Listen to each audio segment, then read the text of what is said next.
पुण्यात्माओं, ये जो सत्संग चल रहा है ये एक बहुत महत्वपूर्ण दिवस के उपलक्ष्य में ये सत्संग चल रहा है। वो महत्वपूर्ण दिवस कौन सा है कि जिस दिन परमात्मा सतलोक से चलकर इस धरातल पर आए थे, सशरीर आए थे, एक जिंदा महात्मा का रूप बनाकर। वो परमात्मा जिन भी महापुरुषों को मिले हैं वो जिंदा महात्मा का रूप बनाकर ही मिले हैं कलयुग में। किस किस को मिले हैं? आदरणीय धर्मदास साहिब जी को, आदरणीय मलुकदास साहिब जी, और आदरणीय दादू साहिब जी, आदरणीय नानक साहिब जी, आदरणीय गरीबदास साहिब जी, गांव छुडानी, जिला झज्जर, हरियाणा वाले, आदरणीय गीसा दास साहिब जी, गांव खेकड़ा, जिला मेरठ, उत्तर प्रदेश वाले को। इन महापुरुषों को मिले हैं वो जिंदा महात्मा के रूप में मिले, क्योंकि ये हमारे पिता हैं, ये हमारे जनक हैं, और ये परमात्मा प्रत्येक युग में आते हैं और प्रत्येक युग में ये ऐसे ही शिशु रूप धारण करते हैं और फिर बचपन से एक लीला करते हुए धीरे धीरे बड़े होते हैं। इनकी परवरिश की लीला कंवारी गायों द्वारा होती है।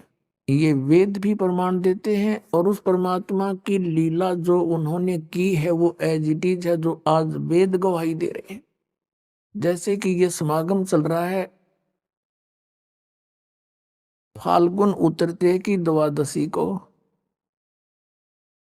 परमेश्वर कबीर देव जी, असंख्य ब्रह्मांड के स्वामी, सतलोक से चलकर आए और गांव छुडानी, जिला झज्जर के खेतों में, जंगल में, जहां आदरणीय गरीबदास साहिब जी 10 वर्षीय बालक गौवें चरा रहे थे, गवाले रूप में, अपनी ही गौओं के गवाले थे, और भी 5, 7, 10 अन्य गवाले भी उनके कुछ नौकर थे और कुछ दूसरे गांव के लोग भी साथ थे। कुछ बड़े थे, कुछ छोटे थे। गरीबदास जी सबसे छोटे थे। एक जिंदा महात्मा का रूप बनाकर परमात्मा सतलोक से चलकर आए, वहां प्रकट हो गए। कुछ ही दूरी पर फिर उनको आते नजर आए गरीबदास साहिब जी और वो सभी पाली। उस समय 10 बजे यही मौसम था। 10 बजे एक वृक्ष के नीचे बैठकर जांडी के नीचे खाना खा रहे थे और कबलाना गांव से गांव छुडानी को जाने का एक आम रास्ता था। पैदल चलने वाले व्यक्ति वहीं से आते जाते थे, यात्री भी वहीं से आते जाते थे। उसी रास्ते से, उसी के साथ में वो जांडी का पेड़ था जहां वो आहार कर रहे थे, दोपहर का खाना खा रहे थे। परमात्मा वहां आए तो सभी पालियों ने कहा कि महाराज आओ भोजन पालो। परमेश्वर ने कहा कि मैं भोजन तो बच्चों अपने गांव से खा कर आया हूं। कहाँ है आपका गांव? गांव मेरा सचखंड है, सतलोक है। कितनी दूर है यहाँ से? कि 16 शंख कोस की दूरी। उन्होंने पालियों ने कहा महाराज फिर दूध तो पीना ही पड़ेगा, हम अतिथि को ऐसे नहीं जाने देते। तो परमेश्वर ने, कबीर देव जी ने कहा, सतपुरुष ने कहा कि भाई मैं कुंवारी गाय का दूध पीता हूं, पिलाना है तो पिलाओ। तो दूसरे पाली थे, कहने लगे बाबा जी तेरी नीयत खराब है, मजाक करते हो, आपकी दूध पीने की नीयत नहीं है। कुंवारी गाय कभी दूध देती है? परमात्मा ने कहा भी देख लो, दूध पिलाना है तो कुंवारी गाय का पीता हूं।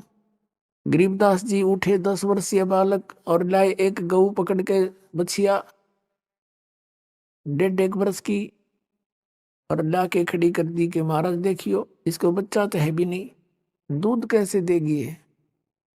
परमात्मा ने कहा कोई पात्र है तुम्हारे पास जिसमें दूध निकाले? कहाँ जी है? कि धो लो उसको। जी धो लिया, धो के साफ करा हुआ है। रथ इसके नीचे, गाय के नीचे बैठ गया गरीबदास जी बालक लेकर के। आदमी हंस रहा, देखेंगे कैसे दूध देगी।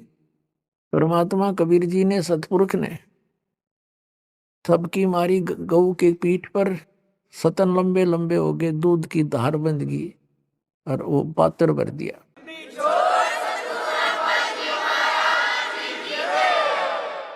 आधा परमेश्वर कबीर जी ने पिया, शेष छोड़ दिया, ले पा लियो तुम, पी लो भाई ये अमृत है, यहाँ का नहीं, ये सतलोक से आया, मेरे गांव से।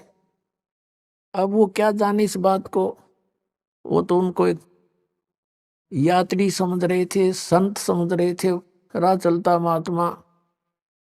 गरीबदास जी ने कहा, लो महाराज जी मैं पीऊंगा आपका। और दूसरे ये कहने लगे कि तुम ना जाने किस जाति का है, और जंतर मंत्र से दूध निकाल दिया, पाप का दूध हम तो नहीं पीवे। गरीबदास साहब जी, ये शुभ संस्कार बचपन से ही होते हैं ऐसी महान आत्माओं में। कहा जी आपका जूठा दूध हमें कब कब मिले, मैं पीऊंगा। गरीबदास जी ने पिया। कहते हैं ना, सकल पदार्थ है जगमाई, कर्म ही नर पावनाई। अब गरीबदास साहिब जी को परमात्मा ने ज्ञान दिया, सचखंड दिखाया, सतलोक दिखाया, फिर उधर से उनको मृत जान लिया। गांव वाले उठा कर ले गए, चिता पे रख दिया और अंतिम संस्कार की तैयारी कर दी। इस दौरान 8-10 घंटे लग गए। उधर परमात्मा ने अपनी प्यारी आत्मा गरीबदास जी को सारे सचखंड के बारे में, सब लोगों के बारे में, ब्रह्मा विष्णु महेश की स्थिति से परिचित करा के वापस छोड़ दिया कि बेटा जा, तेरे शरीर का नाश करने वाले हैं। गरीबदास जी ने बहुत कहा, भगवान मुझे ना भेजो, वो गंदा लोग है। तो परमेश्वर ने कहा, भक्ति करो और मैंने जो ज्ञान दिया इसको बोलो, सुनाओ जग में। और बेटा तुम्हारे भाई बहन है वो फंसे हुए हैं, उनको समझाओ, उनके लिए तुम एक गवाह बनेगा आने वाले समय में, जाइए। उसी समय परमात्मा की आज्ञा पाते ही 1 सेकंड में शरीर के अंदर था। एकदम खड़े हो गए भगवान। खड़े होकर उठकर चल पड़े, खुशी की लहर दौड़ गई, लड़का जीवित हो गया, बच्चा जीवित हो गया। उस समय से ये और कुछ नहीं बोलते थे, जो परमात्मा ने, कबीर देव जी ने उनके अंदर ये अमृतवाणी फीड कर दी थी, वही निकाल रहे थे बार बार। वो उसी वाणी में ही बोलते थे, दूसरी बात ही नहीं करते थे किसी से। ऐसे सोचा गांव वालों ने, कोई बात नहीं, लड़का जीवित तो हो गया पर हो गया मेंटल। बहुत सा इलाज करवाया, झाड़ फूक फूक वालों को दिखाया, वैद्यों से दवाई ली, ऑल इन वेन, सब निष्फल रहा। और पागल कहने लगे उस परम पिता के परमहंस को, बावड़िया, पागल, बावड़ा। एक दिन एक दादू पंथी गोपाल दास नाम के एक संत आगे, जो श्री दादू जी के पंथ से संबंधित थे, और वो वैश्य कुल से थे, बनिया जाति से, कुछ पढ़े लिखे थे, वैराग ले रखा था, बाल बच्चे उनके बड़े हो चुके थे, घर त्याग रखा था। आदरणीय दादू साहिब जी को भी परमात्मा मिले थे, बाबा जिंदा के रूप में मिले थे। अब वो गोपाल दास गांव छुडानी में आ गया और किसी भक्त के यहाँ रुक गया। उस भक्त ने चर्चा कर दी, जी हमारे ऐसे एक लड़की का लड़का है और वो यहीं रहते हैं, घर जमाई रहता है वो, उस लड़के का पिता। और ऐसे ऐसे एक महात्मा आया था, एक कंवारी गाय का दूध निकाला, बच्चे ने पी लिया, मेंटल हो गया, उस दिन तक मर गया था वो तो, मालिक की दया हुई जीवित हो गया। और कहते हैं संतों की विद्या को संत ही जानते हैं, काट सकते हैं, आप कुछ दया कर दो। सब दुखी हो रहे उससे, सारा दिन बोलता रहता है, बोलता रहता है। गोपाल दास जी ने कहा कि लाओ बुला के, कौन है देखता हूं मैं, क्यों नहीं ठीक हो जाएगा। अब वो भक्त गया उस आदरणीय गरीबदास साहिब जी के नाना जी के पास। वो बहुत बड़े किसान थे, जमींदार थे, 1400 एकड़ जमीन थी।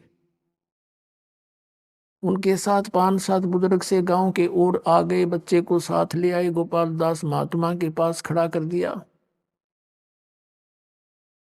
गोपाल दास ने कहा, बेटा कौन था वो जिसने तेरे जीवन बर्बाद कर दिया। आदरणीय गरीबदास साहिब जी कहने लगे, आलल पंख अनुराग है सुन मंडल रे थीर, दास गरीब उधारिया मोय सतगुरु मिले कबीर।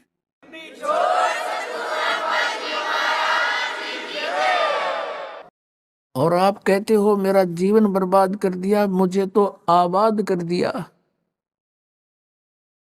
हम सुल्तानी नानक तारे दादू को उपदेश दिया, जात जुलाहा भेद न पाया वो काशी माए कबीर हुआ। ये वाणी बोली उस मालिक के बच्चे ने गोपाल दास के सामने, पहली वाणी। हम सुल्तानी नानक तारे दादू को उपदेश दिया, जात जुलाहा भेद न पाया वो काशी माहे कबीर हुआ। फिर परमात्मा ने बहुत 10 मिनट तक वो वाणी बोली, सचखंड सतलोक की आंखों देखी। गोपाल दास दादू पंथी था, संत मत से परिचित था थोड़ा थोड़ा सा, उसके हृदय में लग गई ये बात। और कहने लगा, गांव वालों, पागल ये नहीं, पागल तुम हो। और ये तो अमृत बरसा रहे हैं, इन्होंने तो परमात्मा मिले हैं। गोपाल दास ने कहा, भगवान ये वाणी लिखवा दो, जीवों का उद्धार हो जाएगा कलयुग में। गरीबदास जी उठकर चल पड़े। 60 साल का महात्मा वो गोपाल दास पीछे पीछे, और कहे, महाराज दया कर दो, ये वाणी लिखवा दो। गरीबदास जी बालक थे, भाग लिए। अब तीसरे दिन गोपाल दास 3 दिन तक ऐसे प्रार्थना करते रहे, जब भी मिले तभी। घर भी चले गए उनके। गोपाल दास घर जा तो वो खेतों में भाग जा। तीसरे दिन जब मिले, कहा, गोपाल दास यदि सारी लिखे तो लिखवाऊं, कदे बीच में छोड़ कर भाग जा। अगर सारी लिखूंगा महाराज, मैं तो घर से फ्री हो चुका हूं, कोई काम नहीं मुझे। उन्हीं गरीबदास साहिब जी के ही एक बेरी का बाग था, उसमें एक जांडी का पेड़ था बहुत बड़ा। उसके नीचे बैठ जाते दोनों, गरीबदास जी बोलते और गोपाल दास लिखा करते थे। इसमें पुण्यात्मा एक शब्द कहा है कि हम सुल्तानी नानक तारे। सुल्तान कौन थे? अब्राहिम सुल्तान अधम, बलख बुखारे के बादशाह। और दादू जी और नानक जी, और कहते मैं। गरीबदास जी कह रहे हम, यानी हम सभी, हम यानी इंक्लूडिंग गरीबदास, हम सुल्तानी नानक तारे। जिसने पार किया नानक साहब को, दादू साहब को, और अब्राहिम सुल्तान को और मुझे, हम सुल्तानी नानक तारे दादू को उपदेश दिया, और जात जुलाहा भेद नहीं पाया, का सीमाए कबीर होया। अब थोड़ा सा एक बार वेदों से आपका परिचित करा के फिर आगे उन महापुरुषों की जीवनी सुनाएंगे, जिन जिन को ये मिले परमात्मा। देखिएगा ऋग्वेद मंडल नंबर 9-10, ये कहाँ से छपा है? प्रकाशक है सार्वदेशिक आर्य प्रतिनिधि सभा, महर्षि दानंद भवन, रामलीला मैदान, नई दिल्ली। और मुद्रक है Prince offset printer, 1510 Pataudi house, Dirang, नई दिल्ली। इसमें ऋग्वेद मंडल नंबर 9 और सूक्त 86 आपको दिखाते हैं। ऋग्वेद मंडल नंबर 9 सूक्त 86 का मंत्र 26।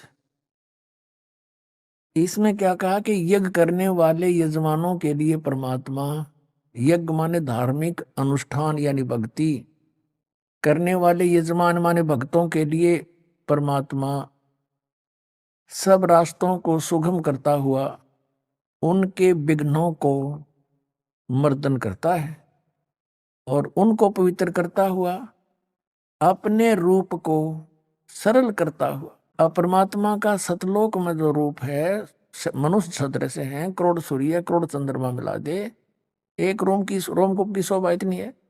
और उसी रूप में यदि यहाँ आ जाए तो हम कुछ नहीं देख सकते, आंखें बंद हो जाए सबकी। इसलिए अपने रूप को वो सरल करके हल्के तेज पुंज का बना के वह कांतिमान परमात्मा यहाँ इन्होंने, ये कबीर शब्द है, कबीर, हम इसको कबीर बोल रहे हैं, कबीर अपनी देसी भाषा में। हम वेदों को वेद बोलते हैं, ऐसे कबीर इन्होंने इसका अपनी व्याकरण अनुसार ऐसे संधि छेद करके ऐसे लिख लिया, इसका अर्थ कर दिया सर्वज्ञ। अब अगर इसका अर्थ ये कवि लिख दें तो भी हम मान जाते, लेकिन यहाँ परमात्मा का प्रकरण है तो कवि बीच में आ नहीं सकता, काव्यकार। इसका अर्थ है कबीर देव। इसके लिए कंसेप्ट फिर क्लियर करना पड़ेगा। ये पुस्तक है यजुर्वेद, ये स्पष्ट लिखा है, इसके ऊपर र लगा रखा है, और इसका संधि छेद करके और लिख दें यजु, जैसे ये लिख रखा है यजु, तो इसका अर्थ यजुर्वेद लिखना पड़ेगा। यदि कहीं पर ऐसा भी लिखा हो तो उसका अर्थ भी यजुर्वेद लिखना पड़ेगा, तभी इस पुस्तक के बारे में समझेंगे। अब इसी का प्रकरण यहाँ पर है एक। अब यजुर्वेद दिखाएंगे आपको बीच में, फिर ऋग्वेद पर आएंगे। प्रकाशक है सर्वदेशी कार्य प्रतिनिधि सभा 2/5 महर्षि दानंद भवन, रामलीला मैदान, नई दिल्ली से। ये इसके अनुवादक है महर्षि दानंद सरस्वती। मुद्रक prince offset printers 1510 Pataudi house, Daryaganj, New Delhi से। इसके 36वें अध्याय में एक यजुर्वेद के ऊपर श्लोक है, मंत्र है। ये है यजुर्वेद, और ये 36वां 33वां अध्याय 36वां अध्याय है। इसके प्रथम मंत्र में यहां लिखा है रेचम वाचम प्रपदे मनो यजु प्रपदे। ये यजुर्वेद के विषय में है। इस मंत्र का यदि अनुवाद करता अर्थ कर दे यजु का, और यजुर्वेद ना लिखे तो अनर्थ हो गया वो। यहां देखना, यहां महर्षि दानंद ने बिल्कुल सही लिखा है, यजु है ये शब्द, यजुर्वेद लिख दिया। इसको पूरा तभी बनेगा जब इसको समझने के लिए लिखना पड़ेगा कि ये यजुर्वेद की महिमा है। बस अगर इसका अर्थ कर देता, इस ना लिखकर और कुछ लिख देता, सतूतियां और कुछ लिख देता इसमें, तो कैसे समझते कि ये यजुर्वेद के बारे में जानकारी है। हम फिर आते हैं ऋग्वेद पर। ये ऋग्वेद है 9-10 मंडल, और यहां से देखें प्रकाशक है सर्वदेशी कार्य प्रतिनिधि सभा, महर्षि दानंद भवन, रामलीला मैदान, नई दिल्ली। ये वही है जो अभी आपको पहले दिखाया था। अब यहां देखिएगा, अब फिर आगे ऋग्वेद मंडल नंबर 9 सूक्त 86 मंत्र 26 पे। अब इससे पहले हम यहां से चले तो अच्छा रहे, क्योंकि प्रकरण जो चला था कि वो परमात्मा कुंवारी गायों का दूध पीता है। वो चाहे जब भी आता है जिस रूप में, यहां पर लिखा है ये ऋग्वेद मंडल नंबर 9 और सूक्त नंबर 1, इसका मंत्र नंबर 9 थोड़ा सा हिंट देंगे। यहां लिखा है कि उस सोम स्वभाव वाले श्रद्धालु पुरुष को, ये पुरुष लिख दिया, सो माने परमात्मा लिखना था। यहाँ इन्होंने इस ऋग्वेद मंडल नंबर 9 के सभी मंत्रों में, ये ऋग्वेद मंडल नंबर 9 सूक्त 1 का मंत्र 1 है, इसमें भी हे परमात्मन, परमात्मा की महिमा चल रही है। और ऋग्वेद मंडल नंबर 9 सूक्त 1 के मंत्र नंबर 2 में भी हे परमात्मन, और 3 में भी हे परमात्मन, और 4 में भी हे परमात्मन, और 5 में भी हे परमात्मन, और 6 में भी। ऋग्वेद मंडल नंबर 9 सूक्त 1 मंत्र 6 में भी हे परमात्मन। और इसने इन्होंने फिर आगे देखा कि महर्षि दानंद तो परमात्मा को निराकार बताता है, और 8 में फिर आ गया भगवान का शरीर है। वहां पर पुरुष लिखना शुरू कर दिया 7 से ही। पुरुष माने भी परमात्मा होता है। ये यजुर्वेद अध्याय नंबर 40 के मंत्र 17 में दानंद जी ने खुद पुरुष माने पूर्ण परमात्मा कहा है। तो यहाँ पुरुष माने हमने परमात्मा ही मानना पड़ेगा। उस परमात्मा को उग्र गतियां प्रेरणा करती हैं, यानी भयंकर स्थितियां जब हो जाती हैं परिस्थितियां पृथ्वी पर, तो परमात्मा आता है, भासमान शरीर को वह पुरुष प्राप्त होता है।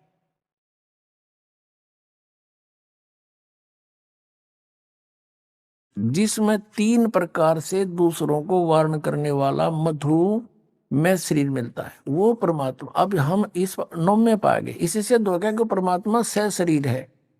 अब देखना, अब इसमें लिखा है कि वो परमात्मा 3 प्रकार के शरीर धारण करके सारी ब्रह्मांडों को संभालता है 3 स्थिति में। एक में तो वो स्थिर रहता है सतलोक में, ऊपर के लोकों में एक ऐसा रूप है, करोड़ सूर्य मिला दे करोड़ चंद्रमा, एक रोमकूप की इतनी शोभा है। वो तो वहां फिक्स, वहां तो स्थिर रहते हैं, स्थाई। अन्य रूप बना करके वो प्रत्येक युग में एक लीला करते हैं, एक बालक रूप धारण करके और धीरे धीरे बड़े होते हैं, उस समय भी कुंवारी गायों का दूध पीते हैं। ये दूसरी प्रकार का शरीर हुआ, शिशु रूप धारण करके आए और फिर धीरे धीरे बड़े हुए। 5 वर्ष की आयु से ही वो फिर बड़े बड़े विद्वानों के छक्के छुड़ा देते हैं। 104 वर्ष के महर्षि रामानंद जो पूरे बहुत बड़े प्रसिद्ध हो चुके थे, उनको भी नतमस्तक कर दिया परमात्मा ने अपने ज्ञान के सामने और उनको अपना शिष्य बनाया। फिर आप उनके शिष्य बने। ये लंबी कहानी है, फिर बताएंगे। और तीसरी प्रकार का जो शरीर है वो परमात्मा एक जिंदा महात्मा का रूप बना करके प्रकट होते हैं और अच्छी आत्मा को मिलते हैं। जहां भी कोई उनकी पुण्य आत्मा है उनको मिलते हैं, ज्ञान से परिचित कराते हैं, अपने सतीति से परिचित करा के वापस छोड़ देते हैं। फिर वो संत भी उनके गुणगान किया करते हैं। अब दूसरी प्रकार का शरीर आपको दिखाते हैं कि जब वो शिशु रूप धारण करके आते हैं, गाय का दूध से उनकी परवरिश होती है, कुंवारी गाय के दूध से। ऋग्वेद मंडल नंबर 9 सूक्त 1 मंत्र 8 हमने पढ़ दिया कि 3 दूसरों का वर्ण करने वाला, 3 प्रकार से दूसरों को वर्ण करने वाला मधुमेह शरीर मिलता है। अब ये दूसरी प्रकार का शरीर है उस अमर परमात्मा को, पूर्ण परमात्मा को, जो शिशु रूप धारण करके आता है। सब अभी अधन्या, अधन्या माने बिना धनाई, धेनु माने गाय, बिना धनाई यानी अभी अधन्या, पूर्ण रूप से, यानी अभी अधन्या का अर्थ है कुंवारी गौवें तृप्त करती हैं।